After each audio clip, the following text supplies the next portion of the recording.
As you might have guessed from the games featured on this channel, I'm a massive fan of RPGs.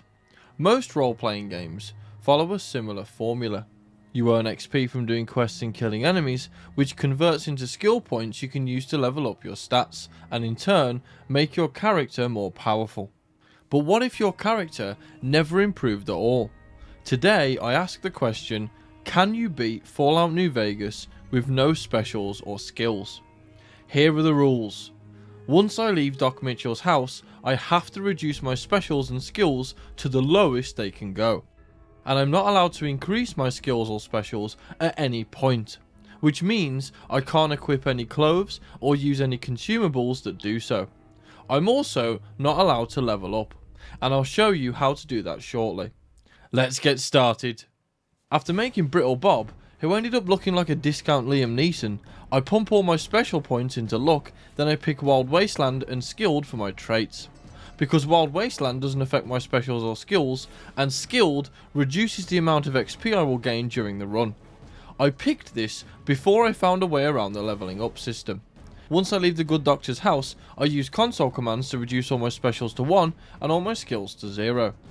Now, for the leveling, it turns out that if you type set gs IXP bump base minus 1000, it makes the XP you earn go backwards instead of forwards, meaning you will never level up, which makes life easier for me because now I don't have to keep removing skill points and perks. My first port of call is Sloan, because running straight to New Vegas with absolutely zero talent is quite an impressive feat considering there's a baker's dozen of Deathclaws between me and the hive of scum and villainy. But on my way through, Chomps Lewis decides to berate my lack of skills. So I decided to show him and the rest of the town that despite being the most useless man in the Mojave, they are even more incompetent, which took a lot longer than expected. But eventually their corpses littered the streets. After watching Neil get his innards removed by a Deathclaw, I make my way to Camp McCarran so I can use their monorail.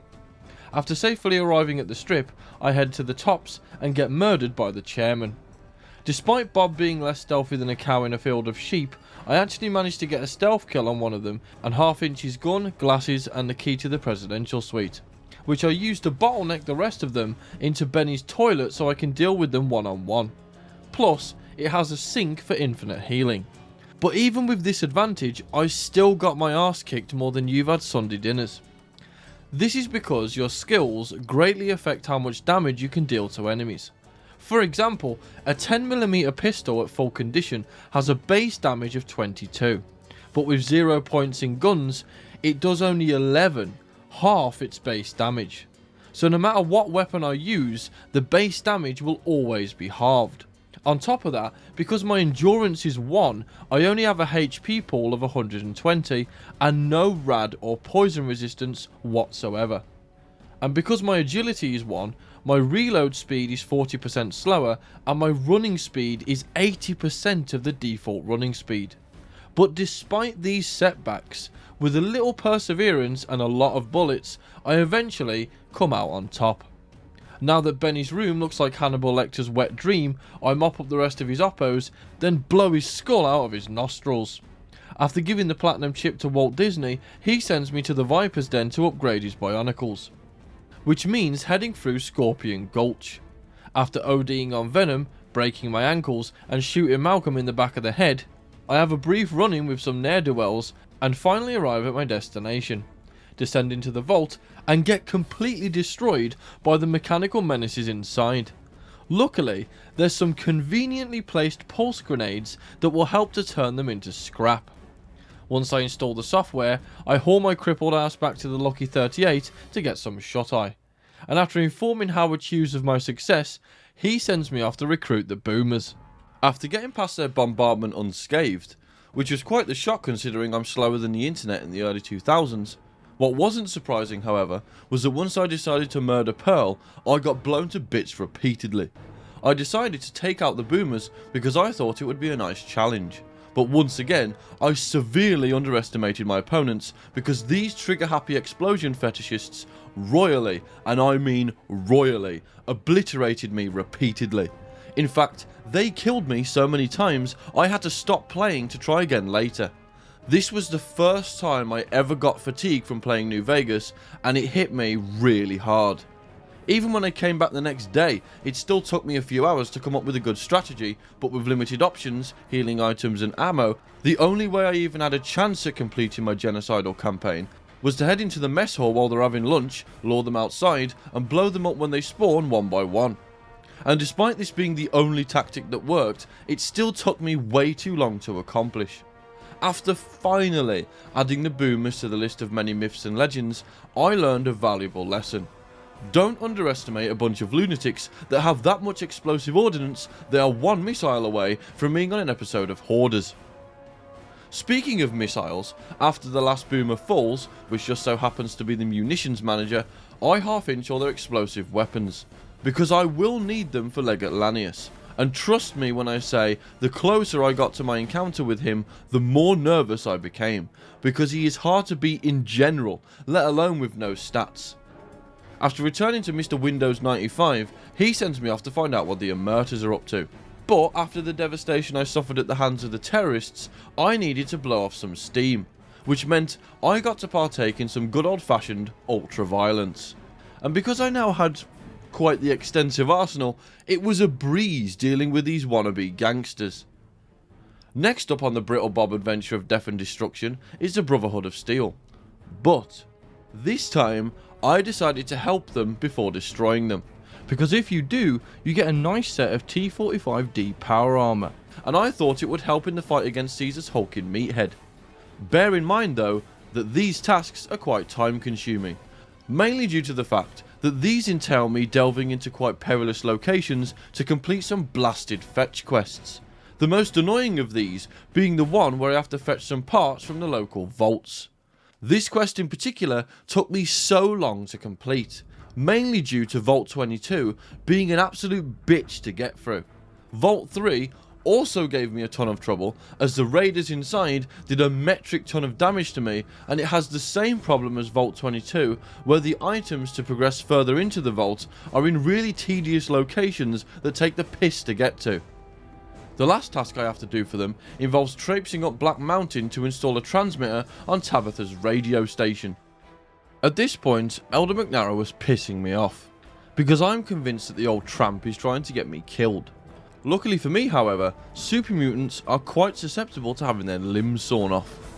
Plus, I found a nice little cheese spot inside this dome where they can't get to, so after I riddle them with bullets and use my missile launcher to obliterate the stragglers, I murder Tabitha and install the transmitter. Then I return to the hermits, and when I finally get the armor, it turns out that it bumps my stats up. So after all that effort, I can't even use the fucking thing.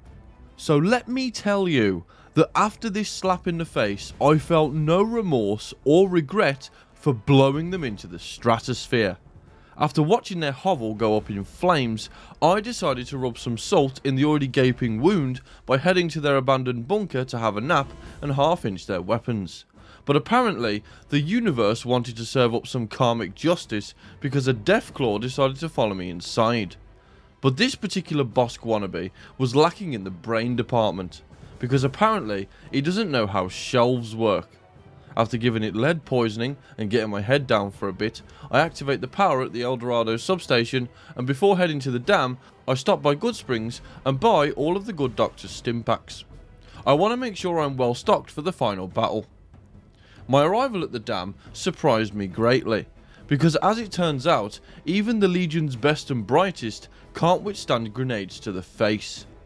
Even the Tin Men cosplayers didn't stand a chance, and after looting their corpses, I was so pissed off.